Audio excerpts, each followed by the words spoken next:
Hi, welcome back to the next bit of the Hornby Dublo free rail EPB that I'm building. I just wanted, it's just really an update because I normally go off to my club once a week and do little bits to it, so I like to just show you what I've done so far. So what I've done now, if you can see the end there, this is the non-driving trailer end. So I've now fitted the buffers, the rubbing bar and the buckeye is on there, and I've given it a kind of a light coating of paint just to have a look. I'm also now in the process of beginning to sand the roof off a bit, because I think I will paint the roof because they are very rusty, and I need to put the two-tone horns on the end as well. So on the non-driving trailer, basically all I've done is taken the chassis off, and that will just more or less go back on again. I have to modify it obviously because the buffers have to set back in, and I will need to slice off the end of the chassis for that to fit. So that's quite a simple one to do. Now on the other one, it's a little bit more difficult. What I've had to do, because this is the motor, which I've shown you on the previous one, so I've modified that a bit. I've started filing off a lot of the detail on the side, and the reason is so that it turns, and I've had to shorten the chassis. You can see the chassis there that's been shortened so that this basically will fit inside, and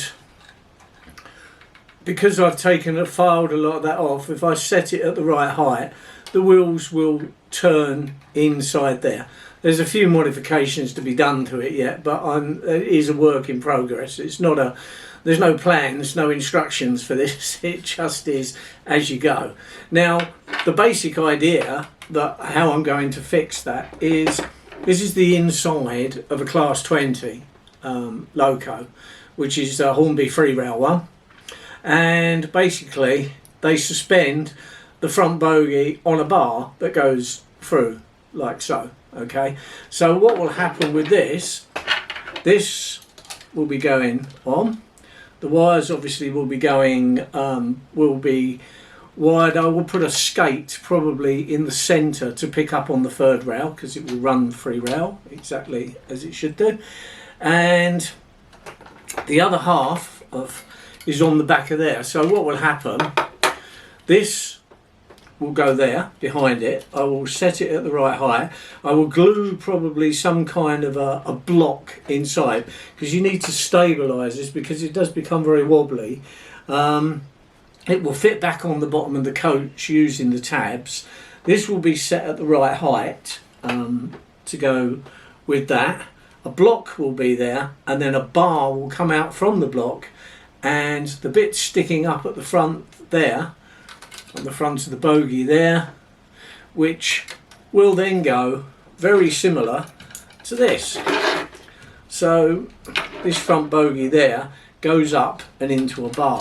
So the very same kind of thing will happen here. So this will be set level. There will be something adhered to this plate here, and then the bar will go along and connect to the front, which will then give it full rotation so that it can then go around the curved bit like so. So, and of course this will follow around because this is hinged on there anyway, so those back wheels will turn. So this is where we are so far on this, and I think it will run quite successful. I mean, this Class 20 works really well. I've just got one more plunger actually to fit on this one, because this is actually operated, and as you can see it's got the spare hole under there, and I've actually got a plunger which I managed to salvage from another loco to go in there. So this is now back fully free rail as it should be with the plungers.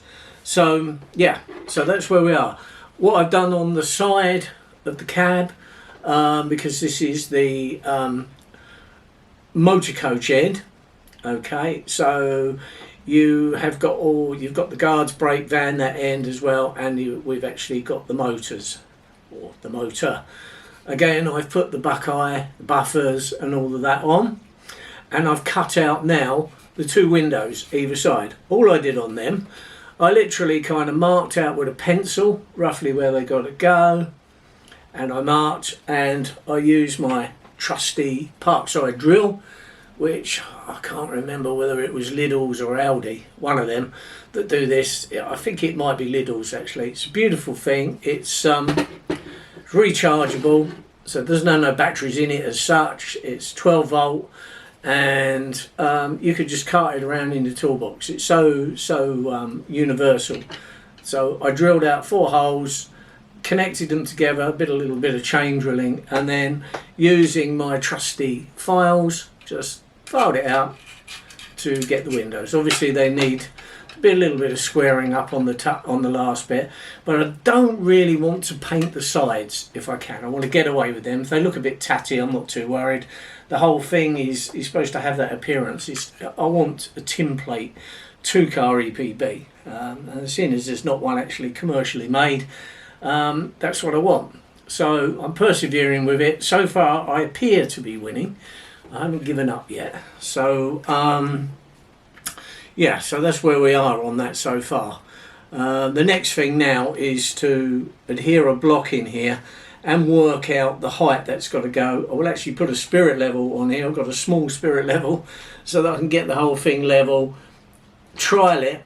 So I'll put a dummy one on first and see how that goes backwards and forwards. I'll probably get the motor bogie working so I can actually drive it backwards and forwards, as opposed to trying to push it, because obviously it's not working properly if you push it. So that's the next stage, and filing up the roofs or sanding the roofs off, putting the horns on, the 2-tone horns, and getting that bit. So hopefully within the next couple of weeks I should more or less have something that is working. So I think it's going to work. It's got every chance. I can't use anything like the Class 20 because it's much too high. You know, that's with that on top of there, it's far too high. These are big things, and they're beautiful bits of engineering them as well. I love them. They really are a nice loco, I think. But anyway, I'm going to persevere with this, carry on a bit more, and I'll keep you updated as I go. You know, some of you might find that this is, you know, think, well, why on earth is he bothering with all of that? But the reason is because it's just something to do. It's something that doesn't exist. You know, there are no Hornby free rail 2-car EPBs. I know there is an electric unit that Hornby did make in free rail, but I don't happen to like it a lot, but I just wanted to have a go at this anyway. Alright, so I'll see you in the next video, and thank you very much for watching. If you like it, subscribe. There are other parts that go with this video right from scratch right up to this present day, so if you want to follow that, you can. Okay, thank you very much, and I'll see you soon.